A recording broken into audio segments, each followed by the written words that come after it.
Okay. Hello, everyone. It's Lesley again today. I'm so happy to be chatting with Tamar today, who's committed to motivation to transformation and a mindset life coach. She helps clients tap into their true purpose, discover and acknowledge themselves, and helps them to overcome the obstacles keeping them from living a truly fulfilled life. And we all want that, don't we? She was born and raised in Israel, served in the Israeli Defense Forces, that's amazing, and moved to Florida in 1993. She's worked in different industries, including real estate, investment, health and fitness, just to name a few. And Tamar is a Jack Canfield Certified coach in the success principles and coaches all over the world. And today we're going to chat about success principle number 1, which is about taking 100% responsibility. So Tamar, do you want to fill us in a little bit more about your life and career? Okay, thank you.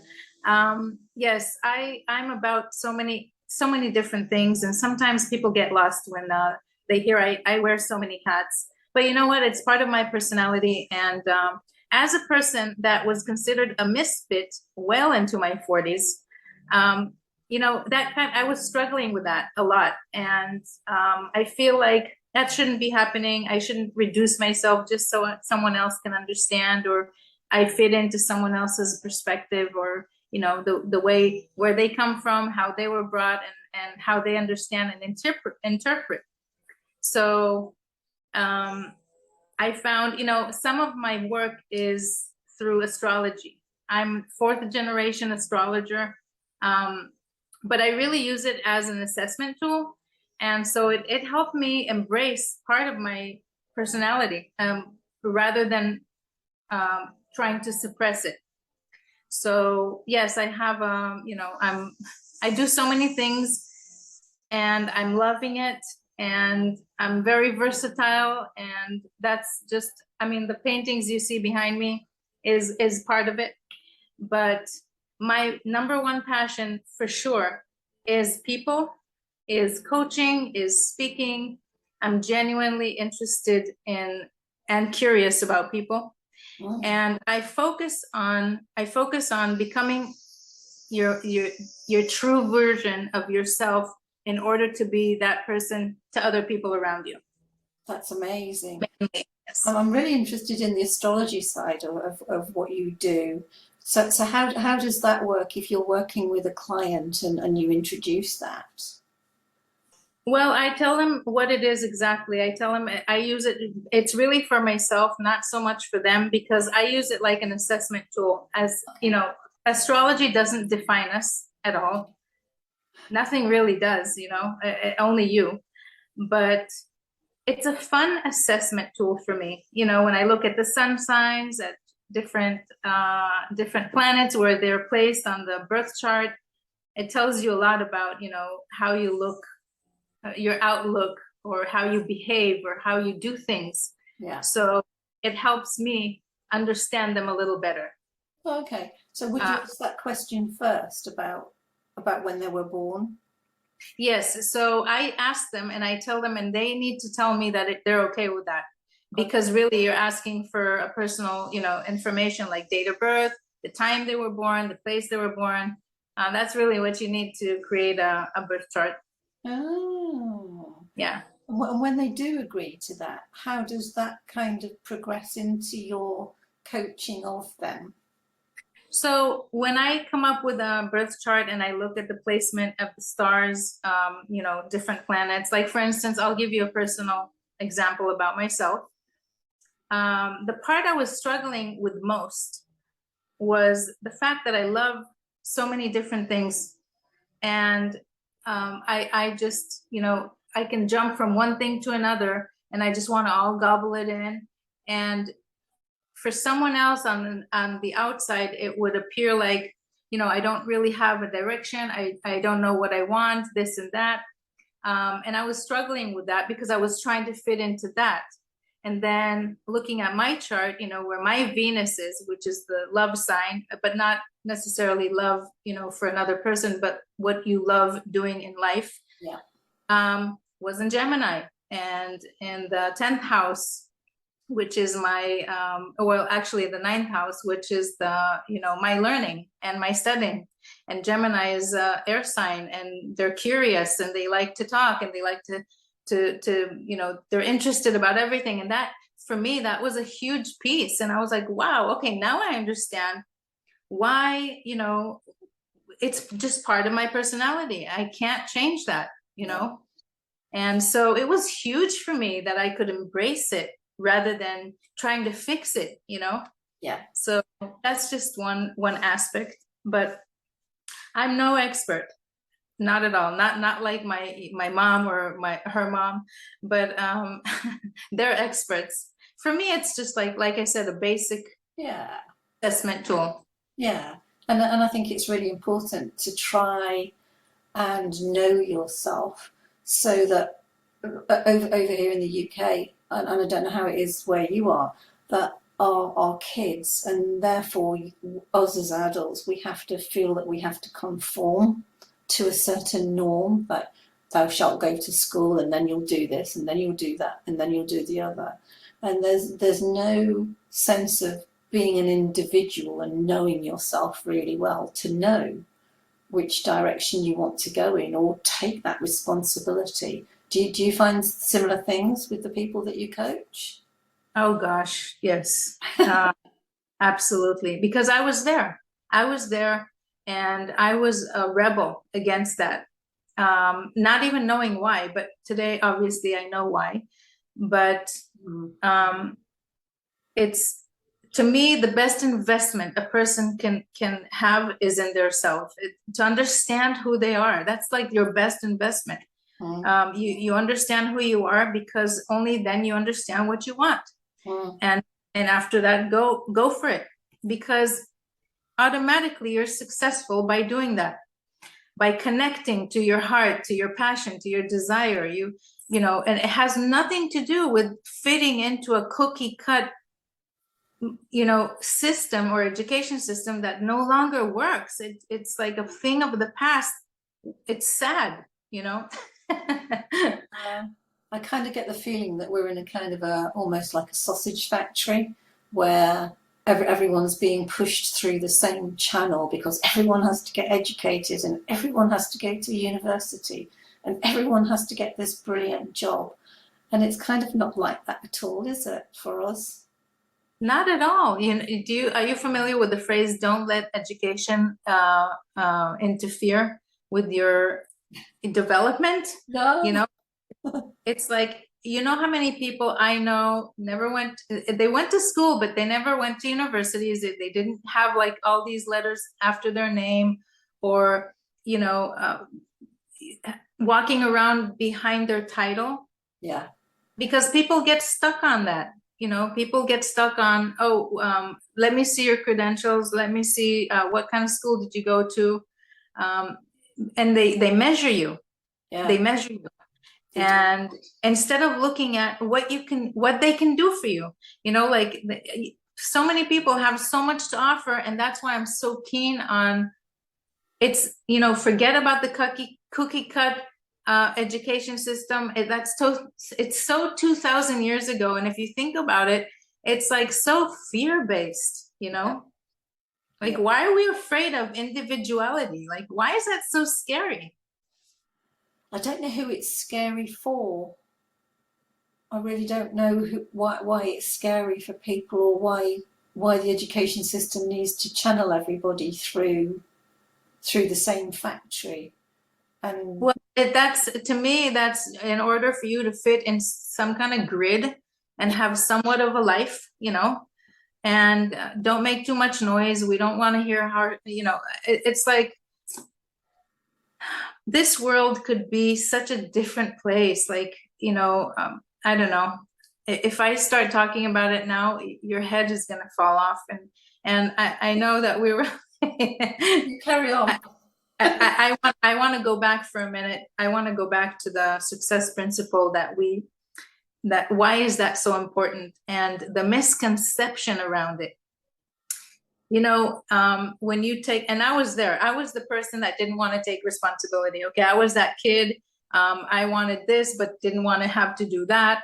and and I was searching and searching. I wanted freedom, freedom, freedom. But then the real freedom comes exactly from that, from taking 100% responsibility for your life, for whatever it is that you want. So let's go back for a minute to when we said your best investment into understand who you are. Then it's clear to you what you want, and then you go after it, because it's only up to you. It's totally up to you. It's up to nobody.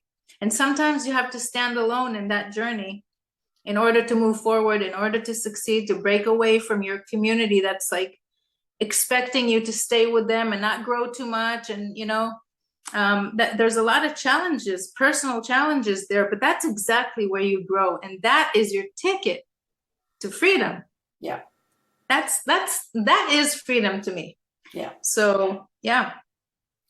So in terms of taking 100% responsibility, if you were advising younger people now to do this, how would that manifest itself? What would you say to them now?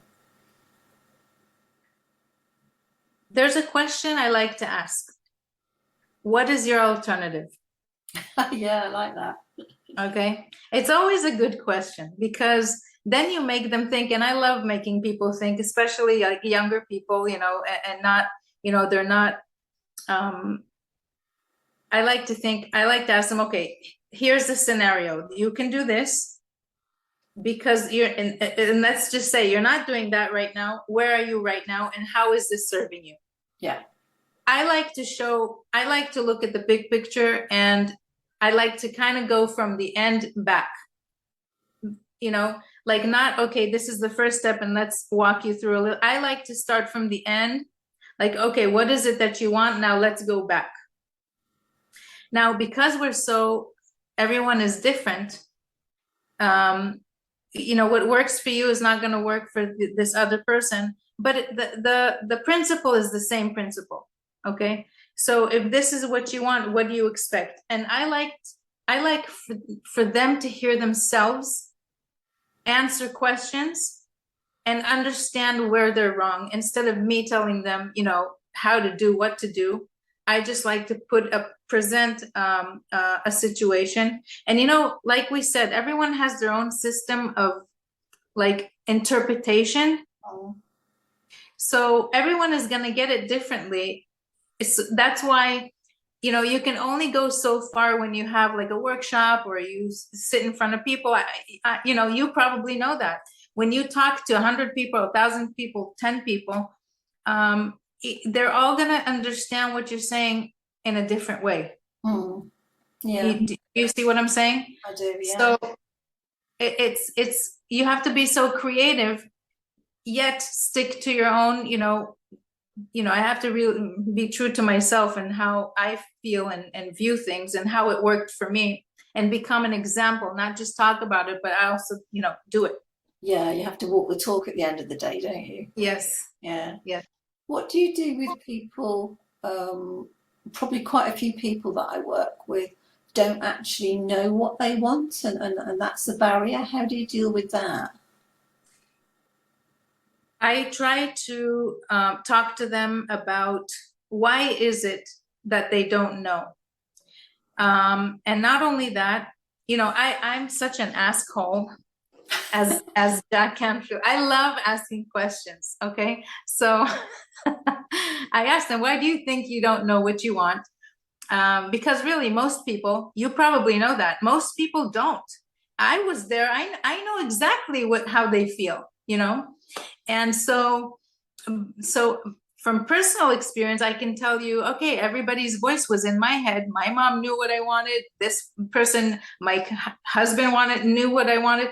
Everything, anyone but me. And that's just that doesn't make sense. Yeah. So I like to do like the passion test, ask them the 20 questions. What do you want? What do you want? What do you want? And in the beginning, they always start with this extravagant things, and then slowly as you reach the end of the 20 questions, it's more like down to earth. Yeah.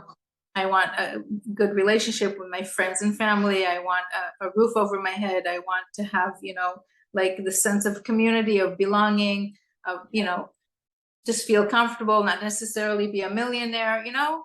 it's because that's not what's going to bring you the happiness. It's like you really, and speaking of happiness, by the way, that inner happiness, not the one that comes from the outside, because it doesn't. Oh. The true inner happiness comes from within, and for you to get to that point, you really need to know who you are and what you want. Yeah. And then when you stand for yourself, that's like you're strong, you're happy, you're content, you're solid. And then you choose what kind of addition, like additional value you want from the outside. Because only then it's going to come out, it's going to manifest through your relationships and through whatever it is that you want to do with your life. It's a wonderful thing. Do you find people are sometimes kind of frightened of discovering who they are and putting themselves out there? Yes, I feel like people feel like they're undeserving. Oh, okay. Because I it has everything to do with where they came from, how they were brought up, the value system that they had to adapt. That's not necessarily theirs. So in other words, that's another topic I would like to talk about when I do one of these TED Talks eventually one day, is about how our identity in the beginning of our life is formed according to people that we grow up with. Yeah. It's not necessarily, it tells you who you are. You come to a point in life where you have like an identity crisis, if you're lucky, because you want to break away with what you were told how to be like and what to do and if you're worthy or not. And I think that's when people started to feel like they're they don't have something smart to say, no one's going to believe them, they're not, no one cares, and so on and so on. And I think that's what's holding them back at like one of the main points. Yeah.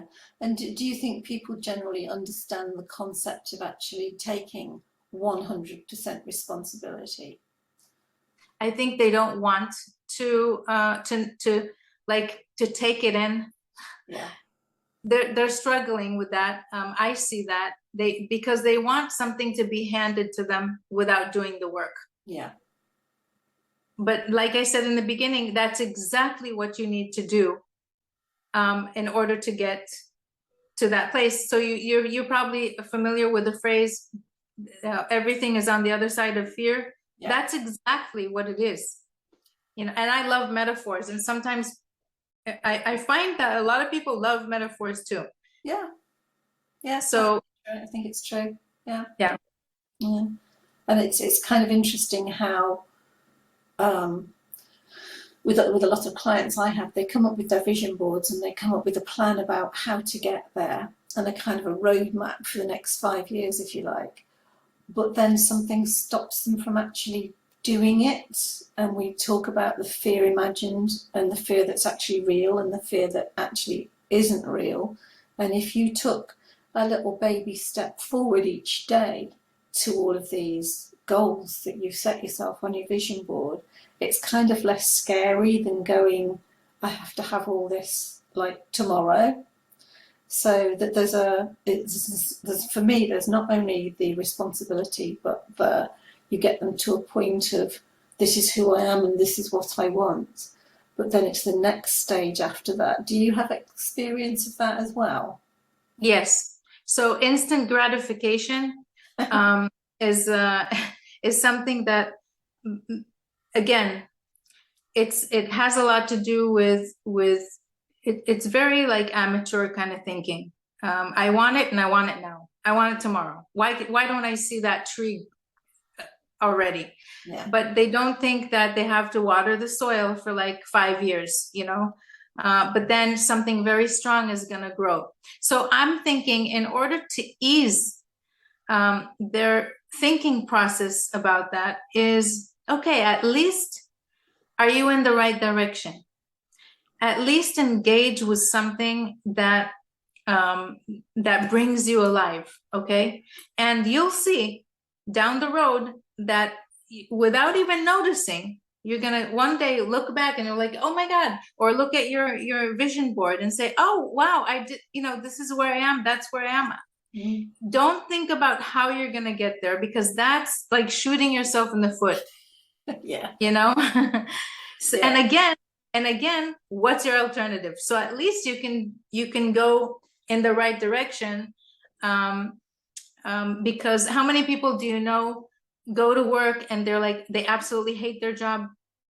Yeah. It's terrible. At least do something that even if it doesn't bring you a ton of money, at least pick something that you can enjoy doing, and then on the side, develop that dream, or that's how it works. Yeah, I did that when I was fully employed, and I got made redundant 4 times within about 2 years. And I suddenly thought to myself, this probably isn't for me. I'd been an independent self-contractor for most of my life. And so and I thought I'll try the employee route, and it made me so unhappy. Yeah. You know? I can identify with you on that 100%. Yeah. And the last time it happened was probably about 7 years ago. And whilst I was technically on gardening leave, I restarted up the coaching business. And my mindset has completely shifted from being totally depressed with the workload to thinking, oh, and I have this over here that I can start to develop. Wouldn't that be cool? And so I started doing it then on a quite a low key level. And when I actually left and they gave me my final paycheck, it was kind of like, yay! Wow. It's been really useful now. Wow. It's nice. But I kind of, in some way, felt frustrated that it had taken me so long to make that realization that I'm not good at being an employee. I'm good at parachuting in, doing stuff, and then flying out and doing something else. And then I've decided now to make my career and my teaching career about that. If somebody says, can you just jump in and teach this or coach that? And I'm going, yeah, okay, I can come for 2 days and then I'm out. No politics, no stress, no 110 emails a day. So, and isn't it nice? Or do you find this, that having some control over your own life and your own work is so motivating? Absolutely. Absolutely. Because everything you just said, it's clear to you, that clarity of what makes you happy, Yeah. is so important, because it varies from one person to another. And let me just touch again on something, that another misconception. Is that what you're doing for a living? I mean, how much are you making a year? That's it. They don't look at the fact that you're actually happy and you're comfortable and this is what you want, Yeah. It's amazing how people skip that very important part of, are you happy or not? So I'm really happy for you. I mean, that's really ideal, Yeah. Yeah. And when we do this with older, mature adults in class too, they kind of veer away a lot from I don't want to be a millionaire. I don't want to do this. I don't want to do that. So on our I want list. So if you don't want to be a millionaire and you don't want to do that, what does it look like for you? Is it like for nurses and doctors? Is it this real sense of satisfaction when you go home at the end of the day and you've saved 10 lives or something? Because that's as important. Do you want to go into Africa and save elephants and look after them on a nature reserve? It's perfect as long as you love animals, and that's what you want to do. And if it's a volunteer job, even better. It doesn't. If it whatever floats your boat, Yeah. And I suppose the difficulty is, how do we, you and I and the rest of the Canfield trainers, how do we help people to float their boat? By example. Yeah. And one of the things, I don't know if you heard the phrase, you become an average of the 5 people you spend most time with. Yeah. And, I had a little bit of a problem with that. I mean, I was struggling with that because one of them was a good friend of mine. And I had to like walk away a little bit. And the reason I'm saying this is because that's part of being an example. Yeah. Okay, so you have to face all these challenges, and because you can't change someone else. No. You really, the person that comes to coaching has to bring the will with them, at least the will, the open-mindedness, get ready to change, to take different action, because you're not going to do the same thing and change your life. It's not going to happen. No. So I can't go to the gym for you, just like Jack Canfield says. You have to want enough to change. I can't want it more than you. So, there's so many ways of saying or conveying a message, and that's all you can do. Yeah. It's sort of, how much do you want this? I was working with somebody the other day, and she said her parents had said all along that they want her to go to somewhere and study business. And I'm going, why? I said, is that because you don't know what you want to do, or you want to study business because? And I mention that because so many people send their kids to, well, they're 20-year-olds to school and university to study business management and stuff because they don't have a Scooby. And I have people in my class who cry. And I'm going, why are you crying? And they said, well, I don't want to be here. And I said, so where else would you prefer to be if you don't want to be here? And in the end, these kids went home. I call them kids, they're not the 20-something. And said to their parents, okay, well, this is what I want. This is my vision of wow, and where I want to go. I would like you to support me, not financially, but I just want you to just say, okay, go for it and try it. And seeing, I don't know how you feel about this, but those light bulb moments when people actually discover this is amazing. It is amazing. It is amazing. And you know what? It has a lot to do, in my view, it has a lot to do with trust. Yeah. Because the parents don't trust them to know what they want. Yeah. And God forbid, don't. I have a very close friend from high school that called me, and he said, I don't know what to do.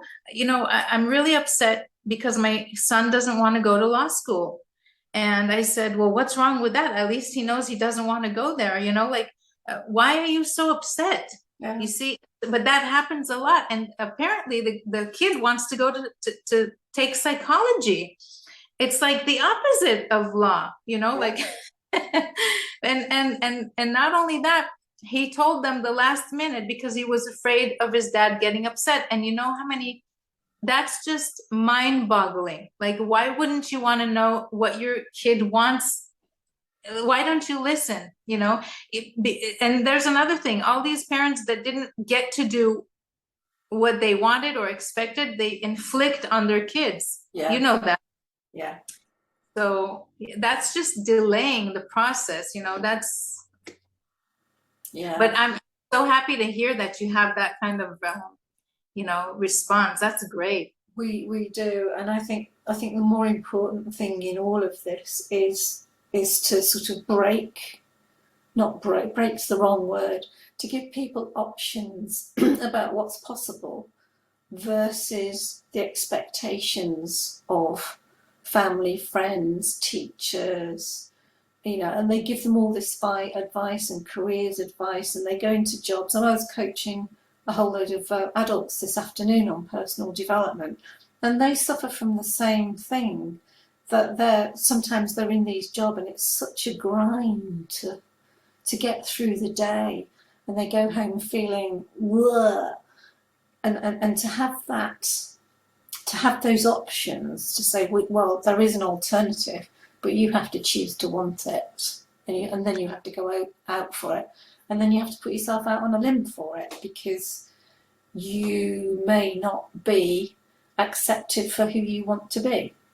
I suppose it's very similar to people who come out in that way, that you have to put yourself out there and become comfortable with it, and then change everybody's attitudes around you. And I love what you said earlier about the sum total of the people that you spend the most time with. And I found that to be true. There is one person in my life who's a relative, and I just get, that's why I don't use WhatsApp that much, because she sends me War and Peace on a WhatsApp message, and I will not enter into those conversations with her because it just leaves me feeling distraught and unhappy, and I can't do anything about the complaining and the moaning, and so I just switch it off and walk away from it, and then surround myself with other people who are more motivational. Do you find the same?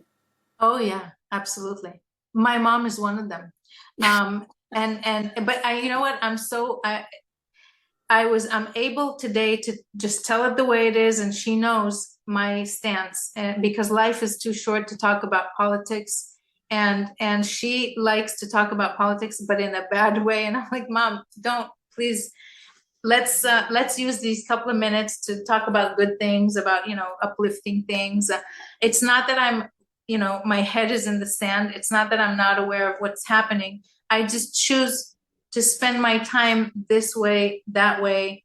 And she respects that.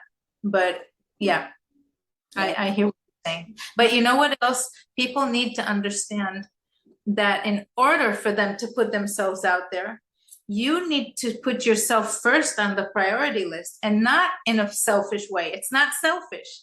It's like, if you don't put yourself first, who are you putting first? Yeah. And you know how many people say, my spouse, my kids, my mom and dad, like they don't exist, but this is your life at the end of the day.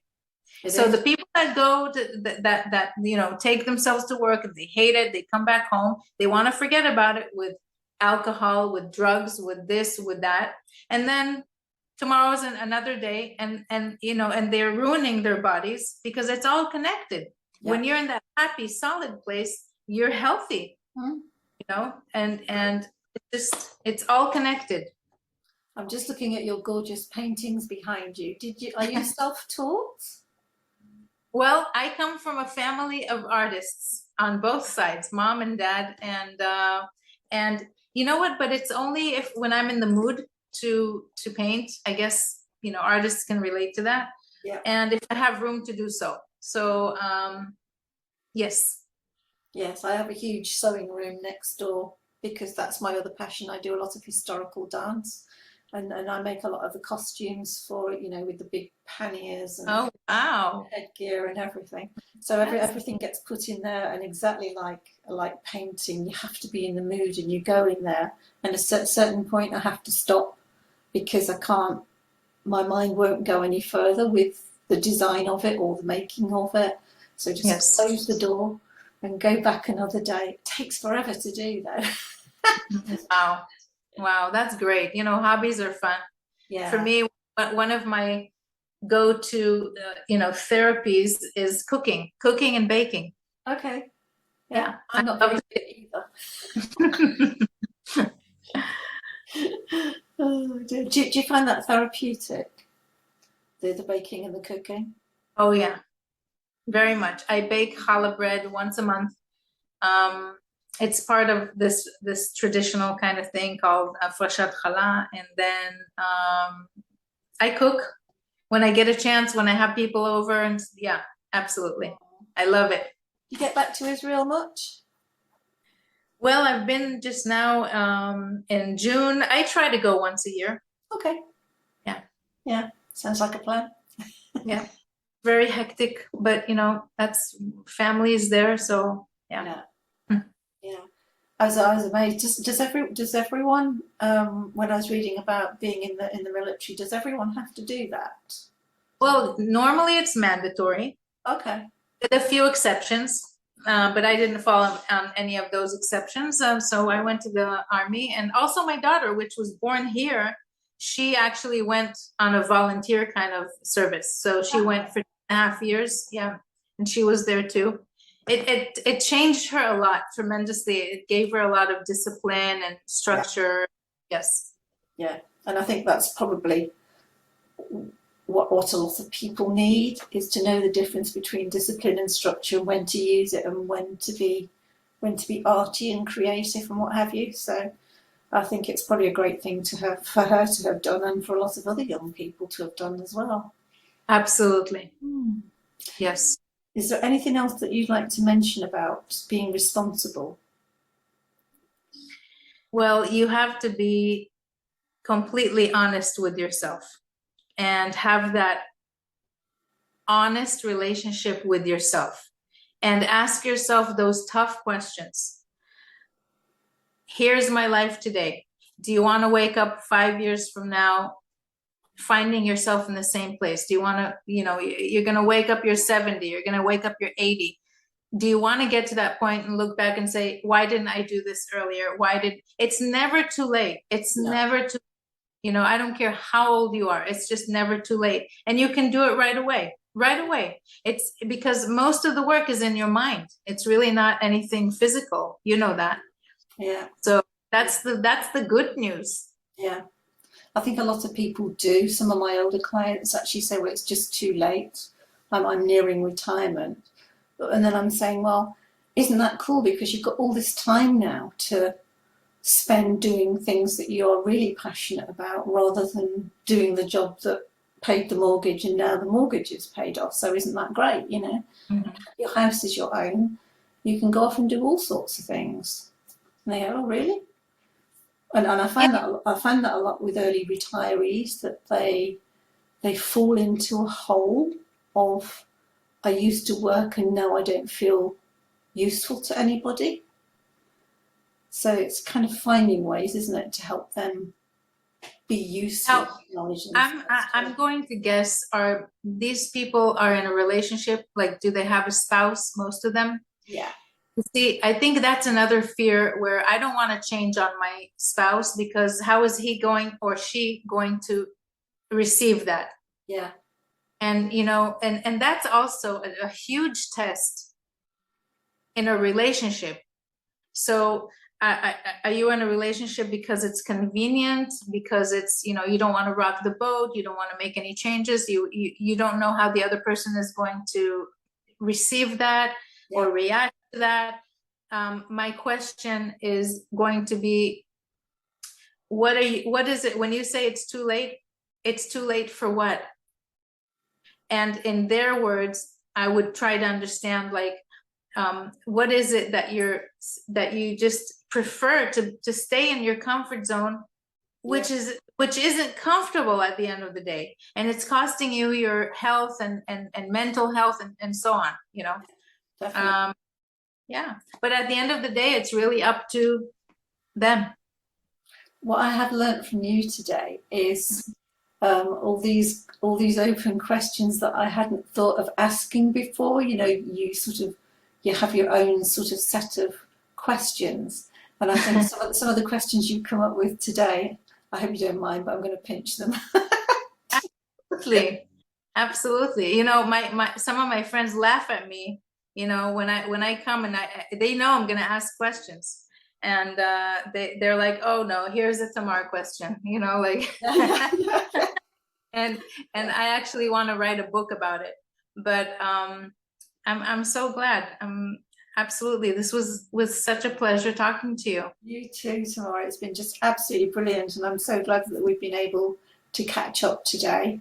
And thank you so much for joining me today. I'm going to stop the recording now, and then we can just sort of chat amongst ourselves. Okay. Is that okay? Yes.